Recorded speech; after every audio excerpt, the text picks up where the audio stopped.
Today I want to talk to you for a few moments about mentoring. Mentoring is one of the most powerful activities that you could have at your institution to build leaders and build leadership capacity, which in the end leads to higher performing organizations. Why? Because mentoring obviously helps the protege or the mentee. Proteges see more career development, and they see higher wages as a result of the mentoring process. And actually, conversely, the mentor sees those same benefits in their process. They see more fulfillment in their job, and they're more engaged. And obviously, then there are benefits to the organization because more engaged employees mean an organization that's growing and active.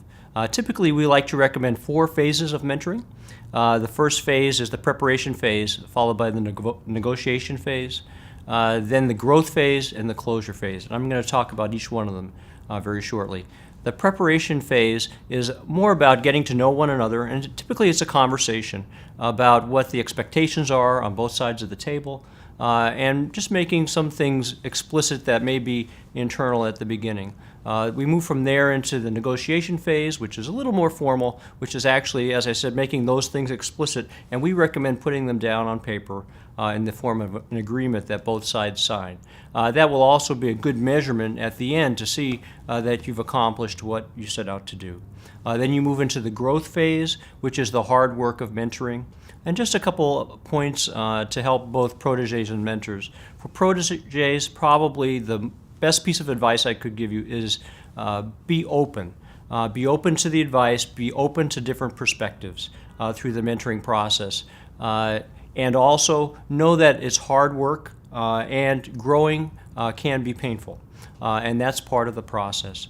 For the mentors, the most important thing you can do is make yourself available to the protege. That time and attention says a lot in the way of value to the protege.